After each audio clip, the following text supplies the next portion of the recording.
حضرت عمر فاروق رضی الله عنه نه یو عیسائی بادشاہ یو ځل سوال وکړ، وی درې تپوسه درنه کوم، درې جواب راله راکړه. یو تپوس درنه دا کومه چې ما ته هغه قبر وښایه چې قبر هم جمدې منډې وی، او چې کوم انسان په دا قبر کې پروت دی هغه هم جمدې منډې وی، او بیا دا سړی د دې قبر نه بار روځي او بیا هم جمدې وی، بیا هم جمدې دا راته وایي دا څوک دی. او دویم تپوس درنه دا کوم چې هغه ځمکه راته وښایه چې د پیدایش نه تر اوسه پورې یو ځل نور لیدی دی او بیا به تر قیامته پورې نور نه ویني. او دریم راته ده ووایه چې دوه ورونه دي، یو ورځ پیدا دي په یو ورځ مړه دي، او یو د بل نه 100 کاله عمر زیات دی. نو حضرت عمر فاروق رضی الله عنه ابن عباس رضی الله عنه راوغوښته، دا د نبی علیہ السلام د تره زوی دی، او نبی علیہ السلام ورته دعا کړې چې خدای قرآن او سنت او حکمت ورته وکړي. ابن عباس عیسائی بادشاہ خط رالیږلی دی او دا تپوسونه کوي. نو حضرت ابن عباس رضی الله عنه له جواب ورکړ، وی چې دا کوم قبر دی یادی چې قبر جمدې دی، او چې کوم سړی پکې خښ دی هغه هم جمدې دی، قبر هم منډې وي دی ورسره منډې وي. وی دا یونس علیه السلام او هغه کب دی. دا کب دا ګیره الله د یونس علیه السلام دپاره قبر کړی دی پکې پروت. نو قبر هغه کب هغه هم منډې وي جم دی، او یونس علیه السلام په خېټه کې پروت دی، په قبر کې هغه هم جمدې دی ورسره منډې وي. او بیا دا سړی د قبر نه راوځي، یونس علیه السلام د کب د ګیډې نه راووت او بیا هم جم دی. وی هغه ځمکه چې یو ځلې نور لیدلی دی او بیا تر قیامته پورې پرې نور راښکاره نه شي. وی دا د بحر قلزم چې کوم مکې موسی علیه السلام په دریاب باندې پورې وته، الله ورته ووایي چې فرعونیان خو را روان دي او خدای را لاندې کړم، وی دا کونټۍ د دریاب له یو څه چې لاره درته وکړي. نو الله پکې اووه لارې پیدا کړې، او په هغه لارو کې الله نور تیز نور لږه او هوا یې پکې بوتله چې دا کوټه شي چې د موسی علیه السلام لښکر پکې تیر شي. نو هغه د بحر قلزم منځ چې موسی علیه السلام او د هغې لښکر پکې تیر شو دغه ځمکه ده. په دقه یو ورځ یې نور ولیده او بیا خدای هغه اوبه یو ځای کړه تر قیامته پورې بیا به نور نه ویني. او دریم سوال چې تا وکړه چې دوه ورونه دي، یو ځای پیدا دي او یو ځل په یو ورځ مړه دي، او یو د بل نه 100 کاله عمر زیات دی. وی دا عزیر علیه السلام او دا غرور دی. عزیر علیه السلام ورور برغونې پیدا یو ځای پیدا، او اتفاق دو چې دواړه په یو ورځ مړه دي، یو ورځ پیدا دي د مور نه او یو ورځ مړه دي، او یو ته 100 کاله مشر دی، نو دې ته 100 کاله کشر شو که نه، ځکه 100 کاله خو د مرګ حالت تېر شو خو پکې نه حسابېږي. نو عزیر علیه السلام ته 100 کاله کشر دی او غرور ته 100 کاله مشر دی. زما وروڼو دا الله پاک حضرت عزیر علیه السلام ته په خپلو سترګو وښوله چې واپس جمدي کېدل ثابت نشته. الله په دې قادر دی چې انسان مړ کړي او واپس یې را جمدي کړي. او که ته وایې دا خو عقل نه منې، نو عقل څه شی دی؟ عقل سره خو که د شریعت او د اسلام او د ایمان رڼا وي خو عقل دی، او که عقل سره د شریعت او د ایمان رڼا نی نو عقل سوټه د سوټه څه شی دی؟ او چې د مور نه څنګه پیدا شي، که په 9مه میاشت پیدا شي او که په 8مه او که په 10مه، لازمه نه ده چې په 9مه میاشت تېر ماشوم پیدا شي. څوک د خپلې نیټې نه مخکې پیدا شي او څوک د نیټې نه پس پیدا شي، چې کومه هغه مخصوص نیټه ده، یعنې په مونږ کې مشهوره نیټه، نور خو الله هر چا نیټه مقرر کړې ده، په هغه نیټه پیدا کېږي. یعنې 9 میاشتې عام د عرف مطابق نیټه ده، څوک د هغې نه مخکې پیدا او څوک وروستو. نو که څوک د هغې نه مخکې پیدا شي هم وجاړي او زر متیاز وي، او که څوک د 9 میاشتو نه پس په 10مه میاشت پیدا شي په 9 نو بیا هم جاړي او متیازې کوي. عقل خو دا وایي چې دا 9 میاشتې عامه نیټه ده، نو چې دې د 9 میاشتو نه مخکې په 8مې میاشتې یا په 8مه میاشتې کې پیدا شو، نو دې لا نه جاړي متیازې نه کوي چې 9 میاشتو ته ورسېږي له دې وجاړي متیازې دې چور. او چې په 9مې چې 9 پې وړي د مور ګېډه کې، نو دا په مور په ګېډه کې متیازې ولې نه کوي او جاړي ولې نه؟ نیل ته ګرمي کېږي او نیل ته یخني کېږي. که د مور د انسان پیدا شي او بیا په دقسې انداز په یو کوپنۍ کې او په اوبو کې دننه بند شي، دې جمدې پاتې کېدی چې 15 منټ هم جمدې نه شي پاتې کېدی. یو سړي ته چا تپوس وکړ عیسی علیه السلام، وایي په اسمان کې، وایي په اسمان کې د اودسماتي وغیره څه انتظام دی؟ وایي اسمان داسې ځای دی چې هلته سړی اودس نه ماتوي، نه لاړې توکي نه پوزه ټوکل پکې شته او نه پکې راکوټ یو لوی دسمات شته. نو دې چې په اسمان کې د دې څیزونو انتظام نشته، نو عیسی علیه السلام هلته او دسماتې سره څه کوي؟ سړي ورته په جواب کې وایي وی تا د مور په ګېډه کې څو میاشتې تېرې کړې دي؟ وی نهه میاشتې. نو هلته کې او دسماتې ستاسې انتظام وی الله به هله انتظام کړی که نه؟ وی د قبیس بچي تا دغه انتظام کولی نو هغه له هلته انتظام نشي کولی. نهه میاشتې ته د مور په ګېډه کې ستا خدای او دسماتې ته هېڅ ضرورت نه پېښی. دغه رنګې رب العالمین په دې قادر چې څوک په اسمان کې یا په جنتونو کې او دسماتې ته قڼې او لاړو توکلو ته به هېڅ قسمه ضرورت نه راځي. او الله په دنیا کې داسې څیزونه درته ښولي دي، داسې حیوانات په دنیا کې شته چې هغه له سر نه ورکوټې بول نه کوي، داسې پکې شته چې هغه لوی بول نه کوي. بیا الله د موږ ته په دنیا کې ښودلی دی. داسې حیوانات پکې شته چې هغه بچي د هګۍ په شکل کې راوړي، او داسې پکې شته لکه عام د انسان په شکل کې اولاد ته پیدا کېږي. دا خو د الله لوی قدرت دی او لوی نشانې دی. قرآن حکیم کې رب العالمین فرمایي دومره د الله قدرت درو، عقل به د الله په قدرتونو کې نه جنګوي. وایي د مور په ګېډه کې د غوا په ګېډه کې پی دي او سوټ هم دي پکې او وینه هم ده. دا درې واړه د یو څیز نه جوړېږي، د خوراک او د ګیا نه. ګیا چې وخوري نو اومتې وینه جوړه شي، تک کسره وینه، اومتې غولاندې ته تک سپین پی لاړ شي، او اومتې سوټې جوړې شي. نو په یو خېټه کې دا درې څیزونه پراته دي، په یو خېټه کې، او د یو خوراک نه جوړ دی او الله وله متضاد رنګونه ورکړي دي. که دا پی خړبخن وي نو چا به وایي چې دا پکې د سوټې هغه رنګ جوړ لږ غوندې راغلی، یا که د پیو کې لږ نسواري غوندې وي او سوروالی وي چا به وایي دا پکې د وینې هغه رنګ راغلی دی. د وینې جدا تک سور رنګ، د پیو جدا تک سپین رنګ، او د سوټې جدا رنګ او څښا بوی کوي. او په یو پرت کې چې سړی پیو سره لږ غوندې خټکي کېږي، په پیو کې هغه بوی راځي که نه راځي؟ عجیبه خبره دا ده چې غوا غولان د دې ولشله نه پکې د وینې رنګ شته او نه پکې د سوټې بوی شته، او ټول په دا یو وجود کې دننه پراته دي. ولکم فی الانعام لعبرة نسقیکم مما فی بطونکم من بین فرس ودم لبنا خالصا صایغا للشاربین. الله وایي زما په قدرت سوچ وکړئ. ګوره څاروونه عبرت والی، د څاروي په ګېډه کې ما ګیا ور واچوله او د هغې ګیا نه مې خشته ښکلې سپین دی او وینه جوړه کړله، سوټې پکې لا منځ کې دي او پیره دواړو په دا منځ کې دي مزېدار خشته اعلی، نه پکې د سوټې بوی او رنګ شته او نه پکې د پیو رنګ شته. عقل به چاته هم نه چلی د الله تعالی په قدرتونو کې. اوس دنیا کې چې دا کوم ډېر څیزونه پیدا کېږي د انسان عقل پکې کار نه کوي. موبایل کې دلته خبرې کوې چې وایي هلو، نو په امریکا کې وایي هلو. عقل دا مني؟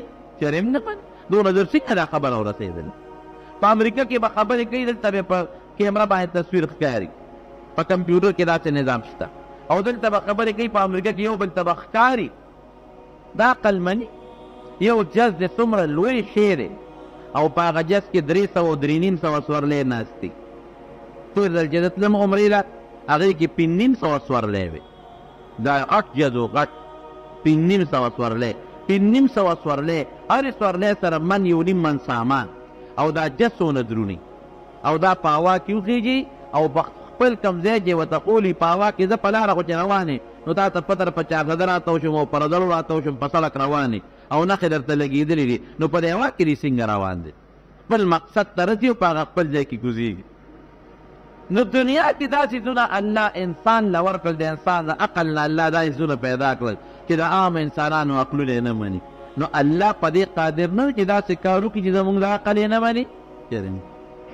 که د مور په ګېډه کې دې بچي ته څوک په دا پرده کې دننه پټ ووایي چې ته به پیدا کېږې او د پیدایښت نه پس یو لویه دنیا ده، او دریابونه دي او غرونه دي او اونې دي او ګرمي ده او یخني ده او متیازې دي او منډې دي او ترړې دي، دا ماشوم به ومني؟ هغه وایي دنیا خو دا ده چې دا زه پکې پروت یم. ابر دنیا کوم ځای مني؟ د هغه د عقل نه خلاف. خو چې د مور د ګېډې نه راوځي نو بیا مني. یو عالم نه چا تپوس وکړ، وایي د آخرت ژوند څونه دی؟ وره د عقل نه بار خبرې.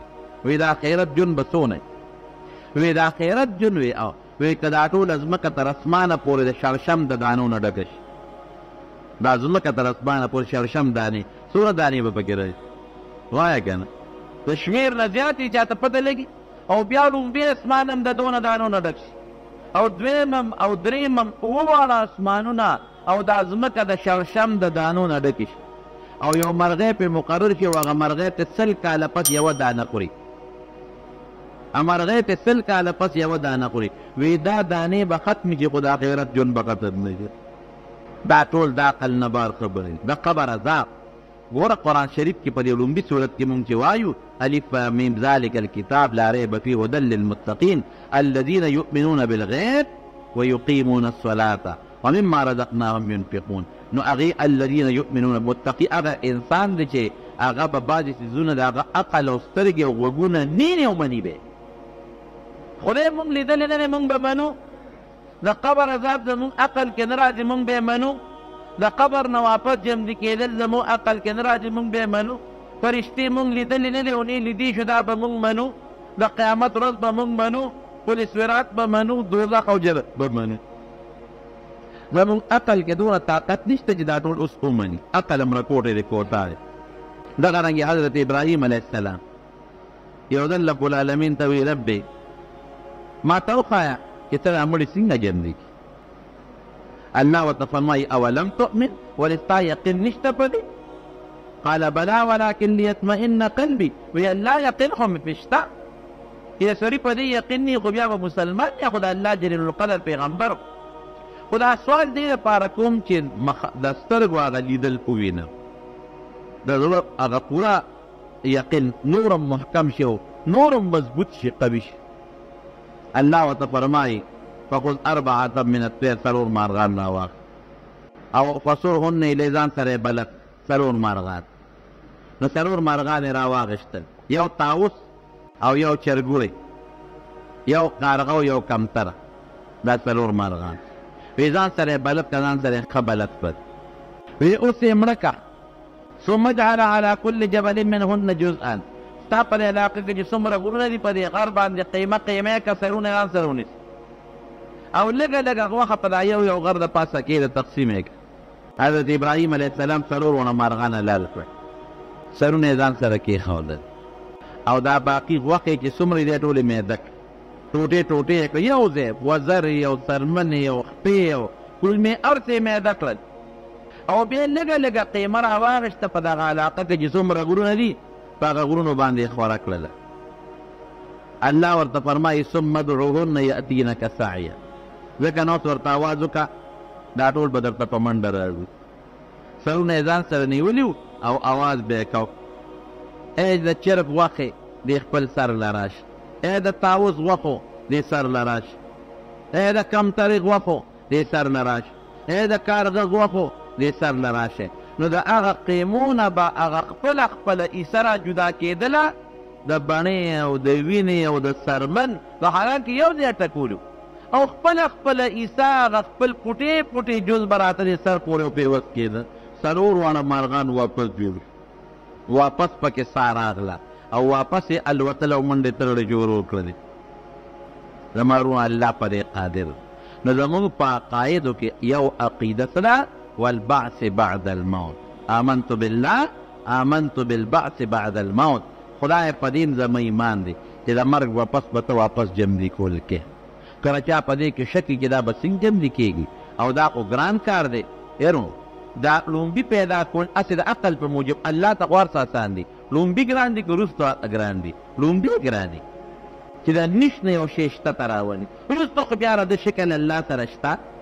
یو اډوکي شته صرف هغه غوښه او جامو ته اغوستل پکار الله وی وهو اهون علیه هم د عقل په موجب خو بیا دوباره جمع کول څه ګران کار نه دا خو آسان کار زما ورونو هغه ذات چې د یو مور نه 212 بچي پیدا کړي د یو مور نه په دې خښتو دې بټۍ کې چې تاسو ګورئ په کوم قالب باندې چې خښتې جوړېږي نو هغه خښتې یو شانې کې فرق پکې یو شانې یو قالب نه پیدا د یو مور نه 211 بچي پیدا دي هر یو د بل نه جدا شکل لري څوک هلک دی او څوک جینۍ ده څوک خشته دی او څوک بد شکله دی څوک لوړ دی او څوک چیت دی څوک هوښیار دی او څوک قمقل دی څوک نرم دی او څوک کلک دی د چا خوی ښه دی او د چا خوی خراب دی نو الله سره دومره شکلونه چې د آدم علیه السلام د زمانې نه واله تر اوسه پورې د اوس نه واله تر قیامته پورې د شکلونو بازار الله تعالی ختم نه شو. هر چا له جدا جدا شکل ورکوي او د انسان عقل پکې حیران شي. داسې نه ده چې د یو د درې سپیمې دی او د بل دوه دي، د یو درې سترګې دی او د بل دوه سترګې دي، د یو څلور غوږ دی او د بل درې، د یو پنځه دی او د بل دوه دي، د یو غاښونه دوه دېرش دی او د بل دېرش دی او د بل څلور دی او د بل پنځه دي. نه سترګې د ټولو دوه، غوږونه د ټولو دوه، سپیمې د ټولو دوه، خوله د ټولو یوه او د ټولو د هر څه دا سترګې اوس پوزه او دا خوله په دا مخ کې او بیا هم د یو بل نه فرق لري. دا الله کم قدرت. الله فرمایي قرآن شریف کې وایي د ښکلي اسمان ته وګوره، بغیر د ستنو نه مې جوړ کړی دی او څومره ښکلې چت مې وله ورکړی دی، او د ستورو ته وګوره او د سپومې ته وګوره او د انور ته وګوره او د انور د رڼا ته وګوره، د ستورو د برېښنا ته وګوره. داسې ستوري پکې شته چې د دنیا په زر چنده او یو لک چنده غټ دي د دې ځمکې نه. دې دریابونو او دې اوبو ته وګوره، د دې ځمکې نه الله راوباسي، دې وریځ ته وګوره او دې باران ته وګوره. ښه ګرمي به وي او الله به هوا راولي، باران به دې وکړي. بل مخکنۍ شپې ته وګوره او بېګانۍ شپې ته وګوره. د انسان عقل دا مني؟ چرېم نه مني. د ولې ګرمۍ ته وګوره، د شپې ان ته وګوره، په اړ کې د شپې د موسم ته وګوره. هغه الله چې د اتي په وجود کې کومه کارخانه لګولې ده، د ماشي په وجود کې د هغې نه مضبوطه کارخانه لګولې ده. لکه اتي پر نه شي والی او ماشي لا پر بوي، یو شی پکې زیات شو. اتي کې د پر طاقت نشته، په ماشي کې د پر. او که ته وایې چې اتي خو خړتم لري او اوبه پرې راکاږي، نو د ماشي خړتم به دې نه لیدل. ماشي خو چې خړتم سخت شي نو د کوم ځای نه اتي په هغه خپل خړتم په ځمکه کې سوري نه شي ایستی، او ماشي په هغه خپل خړتم د انسان په سربند کې هم سوري وباسي. سمه برمه ده ورسره. دا د الله نظام شو که نه شو؟ اتي پر نه شي والی، ماشي والی، چې خړتم د دواړو شته. د اتي د خړتم نه د ماشي خړتم مضبوط تر انسان د وجود نه پې هغه وینه راکاږي. او دا سریندره ته بېله غږوي، دا یې سریندره ته غږوي چې هغه ځای نه به دله اشاره درکړي چې درالم ټینګ شرات. دومره لوی بادشاه زار دغه ماشي خوراک دی لکه ته چې څنګه خوراک کوې. دغه ماشي اودس ماتې لري لکه څنګه چې ته لرې. د هغه پوستا په وجود کې چې څنګه کولمې دي، څنګه زړه دی او څنګه کینه ده او څنګه پړپوس دی، دقه د ماشي او د مچ په وجود کې هم شته. نو کوم رب چې په دې قادر دی چې د اوښ او د اتي د وجوده سامان د ماشي او د مچ په وجود کې کېدي، هغه رب په دې قادر نه یې تا واپس جمدې کړي. الله څومره د لوی قدرت او طاقت مالک دی. انسان څونه رکوټه شی دی او الله فرمایي وي دا اتیان او د اوښان مې تا ته تابع کړي دي. دا ستا تابع دي. رکوټه شی دی، انسان څه شی دی؟ په اتیانو لوبې کوي، په اوښانو لوبې کوي. یو زمری چې کوم وخت کې زمری لنګېدله، نو هغه خپل بچي چې پیدا شو، بچي دی بچي یو نصیحت ته کوم وی هر چا سره پنجه خو ګوره انسان سره نه پنجه. ګوره انسان وی یو ګوره انسان سره به لانجې نه کې، انسان به در کې پړې واچي او ګړۍ به دی. نو چې دې څنګه لږ د خوراک شو، د مور هغه نصیحت په یاد و. دا مولانا روم صاحب رحمت الله علیه لیکلي. نو وی اتي او لیدتي، نو دا ګمان یې وکړه چې دا به انسان وي، ځکه ډېره لویه بلا ده چې مور ته یې اړولی. بیا وایي چې دا خو آسان شی دی، اوس به یو ټوپ ووامه په پنجو به ووام مړ به یې کړم. ورغې اتي ته وایي اتي اتنوم خو نه ورته ته انسان یې؟ ورته وایي نه یاره انسان له په ډغره ورنه چې اتي ورته وایي. وایي ولې؟ وایي ګوره د ما څونه غټ وجود دی او په ما د پاسه کښېني او نخرې را باندې کوي، کله مې یو خوا ځغلي او کله مې بل خوا ځغلي، او په دې خلطم کې راله پړې واچوي. وایي ښه نو اوښې ولیده. وایي دا به انسان وي چې ورغې اوښله. وی ته انسان یې؟ وی دا لوی شی دی، دا بین. وی پام کوه انسان لږ ولې په ګوتو ورنه شي. وی ولې؟ وی ما ته وګوره، وی د ما په دا پوزه کې سوري وکړي او پړې راکې واچوي، او کله مې یو خوا راکاږي او کله مې بل خوا راکاږي. خر یې ولیده، یاره دا چغه ډېره مضبوطه وباسي، دا جوړ انسان دی. ورغې وی ته انسان یې؟ بیخ دې وزه انسان تپوس نه کوي. ګوره وی ټول ورځ را باندې کار کوي، کې خوښې خوراک راکوي او کې خوښې خوراک نه راکوي. خدای دې انسان مسؤل. یو ترکان لګیا دی او اره ورسره د ورېبل کوي، وایي هغه چې اره ورسره دغه انسان. دا زمری لکې وایي او دا خو د ما د یوې څپې وی دا خو د هغه مخکې یتین او د هغه اوښ نه او د هغه سندان او د هغه خر نه خو راکوټې شعر خو یو لته مې وکړو ستان ته یې به پرې وغورځو چې راغې دې ترکان ته وایي وایي ته انسان یې وایي او زه انسان یم وایي ښځه مور ستا نه یارولې یم چې ځان انسان نه ساته را دې خوا چې اوس دې معلومه کړو نو هغه ترکان چې کوم وخت کې هغه لرګي ریبن او که دې چالي دې لرګي له په اثر کې شپې ته غوندې ورکړي پانه ورته وایي که نه پانه وله ورکړي چې دا اره پکې نښلي نه نو دې ورته وایي ترکان وایي اوس به دې برابر کړم در پا به سم ګورو به اوسم وایي راپاسه که نه ولېږه چې لرګي خو ورېبم که نه دې لرګي نه فارغ شم دې لرګي ریبي ورته وایي شابه زه ریبه که نه یاره یو امداد را سره لږ وکړه ځواني دا چې ترکان وایي وایي څنګه وایي دې کې دا لاس ورکړه په دې دا چې کوم ځای ما راودلی دی نو دا لږ زور به وشي نو دا لرګی به لږ پلو شي زر زر به ورېبلی شي نو چې زه ورېبم نو بیا به راپاسو کبډي به شروع نو زمري هغه خپل لاس راواخېسته و هغه چې کوم لرګي ریبلې دی په دا میانځ کې پکې لاس ور ومنډه هغه ورته زر پانه وویسته چې پانه وویسته نو دا لرګي خو یو ځای شي که نه چې یو ځای شو به دا پنجه یې وله ګېره کړه چې پنجه یې وله ګېره کړه شا به ریبه که نه اوس به سره وایي پوه شوم چوکې ته یې ګوتې کړې ترخس ته یې لابجنه ګوته کړه چې اوس دې برابر کړمه هغه ټوپونه وایي اوس لاس خو یې پنجه خو په لرګي کې نښتې ده که پنجې له دوره کښې خو لاس یې شلېږي پنجه یې شلېږي هغې کې د پانۍ سې له لاس یې وله ګیر کړی دی او ده د چوکن یې ولید او کله یې دا یو طرف وي او کله یې دا بل طرف وي غول یې دې ویستل غول ورېږه وایي اوس پرېږدې که نه وایي صبر وکړه د هرې پرې کېدل او د سولي غوزار او د ترخس غوزار خو پکې لا پاتې دی نو دا ولې دا څه چل دې خو د وجود نه راکوټې دی اپي قابو کوي زمري قابو کوي عقل الله ورکړی دی پوهه الله ورکړی دی دغه مازغه چې ستا په دا سر کې دي ته چې په قربانۍ کې میخ حلاله کړې او سنده حلال کړې همدغه مازغه پکې وي که پکې نه